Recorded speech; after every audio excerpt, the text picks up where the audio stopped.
अस्सलाम वालेकुम। Next topic है हमारा स्टमक। इसोफेगस के बाद स्टमक के सबसे पहले हम ये देखते हैं कि इसके कौन कौन से जो हैं हमने पार्ट हमें पता होने चाहिए। तो आपको पता है कि इसकी जो ये वाला पार्ट होता है जो कि उभरा हुआ होता है ऊपर की तरफ, इसे हम कहते हैं फंडस। ठीक है, वो पार्ट जो कि इसोफेगस के नीचे होता है और पहला वाला होता है इसे हम कहते हैं कार्डिया। ठीक है, उसके अलावा जो होता है सारी की सारी बॉडी ये वाली। उसके बाद हमारा होता है एंट्रम, ठीक है, पालोरिक एंट्रम वगैरह। अब इन पार्ट में जो है स्पेशल जो हमें पता होनी चाहिए फोर्थ ईयर के लिए वो ये है कि हमारे जो एंट्रम का रीजन होता है यहाँ पे होते हैं जी सेल्स। जी सेल्स क्या सक्रीट करते हैं? गैस्ट्रिन जाके जो अंदर की तरफ पैराइटल सेल्स होते हैं जो कि यहाँ पे लोकेटेड होते हैं, पैराइटल सेल्स, उनको स्टिमुलेट करता है ताकि वहाँ पे एसिड की प्रोडक्शन ज़्यादा हो जाए। ठीक है, ये हमने इसके पार्ट्स कर लिए हैं। उसके बाद हम अगर बात करें कि इसकी बॉडी में कौन से सेल्स होते हैं, तो आपको पता है कि इसके अंदर पैराइटल सेल्स होते हैं मेनली, और चीफ सेल्स होते हैं। चीफ सेल्स जो है वो पेप्सिन रिलीज़ करता है, पैराइटल सेल्स जो वो बाकी जो एसिड प्रोडक्शन होती है वो करवानी होती है यहाँ पे।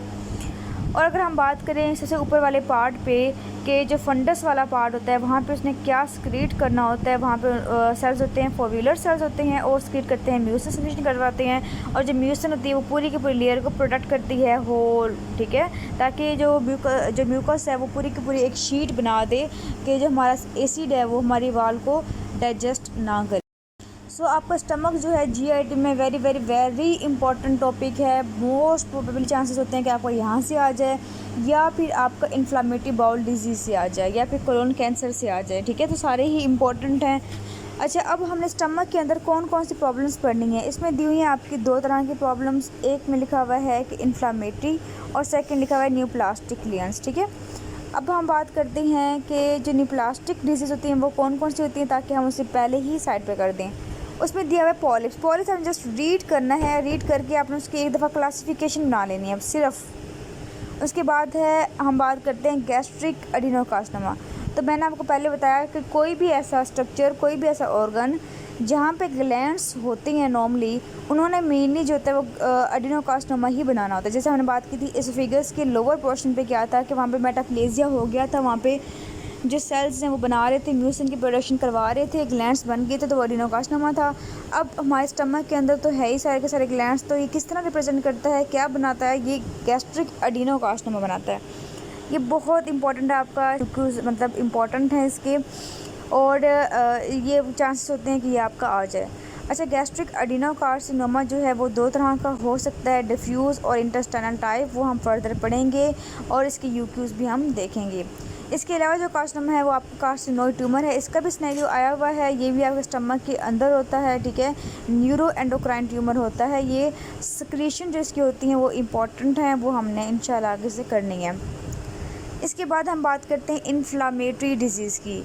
अब बात ये है कि यहाँ पे कैंसर तो इम्पॉर्टेंट है, लेकिन कैंसर से भी ज़्यादा अगर हम बात करें इम्पॉर्टेंट क्या चीज़ है तो वो है peptic ulcer disease. Peptic ulcer disease बहुत ज़्यादा इंपॉर्टेंट है आपके यूक्यू के लिए, आगे लाइफ के लिए भी इम्पॉर्टेंट है, क्योंकि बहुत से पेशेंट्स जो आते हैं कहते हैं गैस्ट्रिक पेन है, उनको जब हम डायग्नोस करते हैं तो काफ़ी चांसेस होते हैं कि उनको पेप्टिक अल्सर डिजीज़ हो। अच्छा, इन्फ्लामेटरी लियन के अंदर सबसे पहले हम बात करते हैं कि एक्यूट गैस्ट्राइटिस, मतलब एक पेशेंट आपके पास आया है, वो कहता है कि मुझे एपिगैस्ट्री में पेन है कुछ ही दिनों में। ठीक है, तो इसका मतलब ये है कि उसको गैस्ट्राइटिस हो सकता है। गैस्ट्राइटिस होने की क्या क्या कॉजेज़ होती हैं?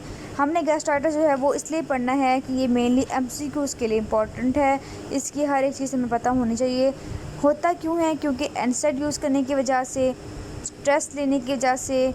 ठीक है, इसे हम एक्यूट पेप्टिक अल्सर भी कहते हैं, किसको? स्ट्रेस को रिलेटेड जो होते हैं, स्ट्रेस की वजह से मेनली स्टमक के अंदर अल्सर बन जाते हैं, उसे हम कहते हैं एक्यूट पेप्टिक अल्सर। लेकिन एक्यूट पेप्टिक अल्सर को पेप्टिक अल्सर डिजीज़ से आपने कंफ्यूज नहीं करना, क्योंकि स्ट्रेस रिलेटेड के अंदर जो अल्सर बनते हैं वो बिल्कुल छोटे होते हैं और बहुत डिफ्रेंशिएटेड होती हैं पेप्टिक अल्सर डिजीज़ से। उसके बाद अल्कोहल यूज़ करने की वजह से हो सकता है, टोबैको हो गया और एस्पिरिन हो गया। ये रिस्क फैक्टर जो हैं ये आपके इंपॉर्टेंट हैं एमसीक्यूज़ के लिए। ठीक है, सो आपने इनको माइंड में रखना है। उसके बाद हम बात करते हैं कि अगर कोई इन्फेक्शन बहुत लंबे अरसे तक रह रहा है स्टमक के अंदर तो वो क्रोनिक गैस्ट्राइटिस बन जाएगा। क्रोनिक गैस्ट्राइटिस की मेनली कॉजेज़ कौन सी होती हैं या टाइप्स कौन सी होती हैं? इसमें मैंने लिखा हुआ है एक H pylori gastritis. H pylori gastritis जो है आपका बहुत ज़्यादा इंपॉर्टेंट है। ठीक है, एच पाइलोरी के बहुत क्वेश्चंस आए हुए हैं आपके, ये बहुत इंपॉर्टेंट क्यों है आपका, ठीक है। क्यों? क्योंकि जो मेनली वजह बनती है क्रोनिक गैस्ट्राइटिस की वो एच पाइलोरी गैस्ट्राइटिस ही होता है, और इसके एक दो टेस्ट होते हैं वो भी इम्पॉर्टेंट है। उसके बाद हम बात करते हैं ऑटोइम्यून की। अब स्टमक को इन्वॉल्व किया है, किसी ने क्रोनिक गैस्ट्राइटिस करवाया है, तो जाहिर सी बात है पूरी बॉडी में इम्यून का तो हम हर जगह ही पढ़ते हैं, सो स्टमक को भी इफ़ेक्ट करता है ऑटोइम्यून रिएक्शन। ऑटोइम्यून की वजह से स्टमक भी प्रॉब्लम में आ सकता है। इन दोनों के डिफरेंशिएटिंग जो टेबल बना हुआ है आपकी बुक में वो काफ़ी इंपॉर्टेंट है, वो आपने अगर वो पहले कर लेते हैं आप तो आपको काफ़ी ईजी हो जाता है क्रोनिक गैस्ट्राइटिस को समझने में और पढ़ने में। इसके बाद होता है peptic ulcer disease. Peptic ulcer disease मैंने बिल्कुल अलग से लिखा हुआ है, ये बहुत इंपॉर्टेंट है, लेकिन ये बात याद रखनी है कि पेप्टिक अल्सर डिजीज़ जो होती है वो एच पाइलोरी की वजह से ही आगे लीड कर जाता है। एच पाइलोरी गैस्ट्राइटिस की वजह से ही आगे जो है फर्दर उसकी अल्सरेशन प्रोड्यूस हो जाना, मीन जो म्यूकोज़ा है वो वहाँ से फट जाए अगर, ठीक है, स्टमक के अंदर जो है वो म्यूकोज़ा बिल्कुल डैमेज होना स्टार्ट हो जाए तो वहाँ पे पेप्टिक अल्सर डिजीज़ बन जाती हैं। अब एक पॉइंट जो मैं आपको यहीं पे बता दूं कि आपने डिफरेंशिएट करना है किसको किससे। गैस्ट्रिक एडिनोकार्सिनोमा की जो मैंने आपको टाइप बताई हैं दो, एक बताइए डिफ्यूज़ और एक बताइए आपको इंटेस्टाइनल, ठीक है।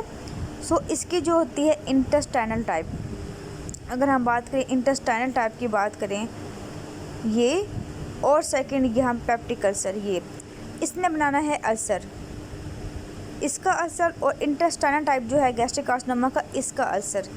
इन दोनों अल्सर के वो पूछते होते हैं डायग्नोस्टिक पॉइंट पूछते होते हैं, मतलब हम किस तरह से मॉर्फोलॉजिकल पॉइंट पूछते हैं कि हमें ग्रोसली जो है हमें किस तरह से हम डिफ्रेंशिएट कर सकते हैं।